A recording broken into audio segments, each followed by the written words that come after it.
നമ്മുടെ ഗാരേജിൽ ഇന്ന് സർവീസിന് ഇറക്കുന്നത് ഒരു കുഞ്ഞൻ ടോയ് RC കാറാണ്. 2 വീലർ ഡ്രൈവ് ആണ് ഈ ഒരു RC വരുന്നത്.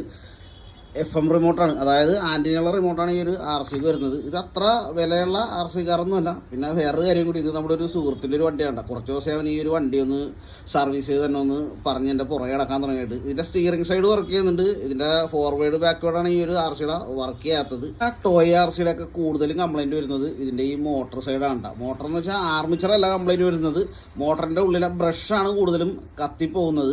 RC കാറിൻ്റെ മോട്ടറിൻ്റെ ബ്രഷ് കത്തിപ്പോയി കഴിഞ്ഞാൽ സിമ്പിളായിട്ട് ചെയ്യാൻ പറ്റുന്ന ഒരു പരിപാടിയാണ് നിങ്ങൾക്ക് ഞാൻ കാണിച്ചു തരാൻ വേണ്ടി പോണത്.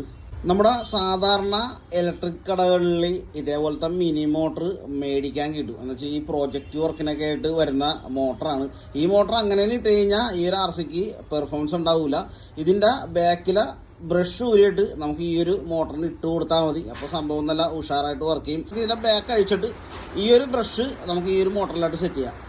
ഈ ഒരു മോട്ടറിൻ്റെ ആർമിച്ചറിന് യാതൊരുവിധ കംപ്ലൈൻറ്റും ഇല്ലടാ. ഇത് കണ്ടതേ, ഇതിൻ്റെ ഉള്ളിൽ ഈ ഒരു ബ്രഷാണ് കത്തിപ്പോയേക്കണത്. നമ്മളാ പുതിയ മോട്ടർ മേടിച്ചതിൻ്റെ ബാക്ക് കവറും ബ്രഷും ആണ് നമ്മളിപ്പോൾ ഈ ഊരി എടുക്കുന്നത്. അപ്പോൾ ഇതാണ് നമ്മൾ ആ ഒരു മോട്ടറിൽ സെറ്റ് ചെയ്യാൻ വേണ്ടി പോണത്. മോട്ടറിൻ്റെ പഴയ ബ്രഷ് മാറ്റി നമ്മൾ ആ പുതിയ ബ്രഷ് സെറ്റ് ചെയ്യുന്നുണ്ടാ. ഓക്കെ, ഇപ്പം നല്ല അടിപൊളിയായിട്ടാണ് സംഭവം പറക്കുന്നത്. അപ്പോൾ നമുക്ക് ഈ വണ്ടിയിലായിട്ട് ആ മോട്ടറിന് സെറ്റ് ചെയ്ത് കൊടുക്കാം. അപ്പോൾ ഇതിൻ്റെ മോട്ടറും കാര്യങ്ങളൊക്കെ സെറ്റ് ചെയ്ത് കഴിഞ്ഞിട്ടുണ്ട്. അപ്പോൾ നമുക്ക് ഇതിനൊന്ന് ടെസ്റ്റ് ഡ്രൈവ് ചെയ്ത് നോക്കാം.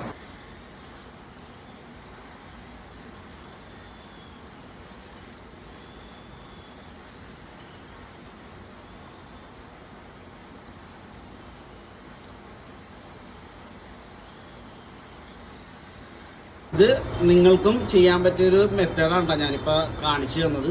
അപ്പോൾ അടുത്ത ഇതേപോലത്തെ ഒരു അടിപൊളി വീഡിയോ ആയിട്ട് വരുന്നവരെ എല്ലാവർക്കും ബൈ.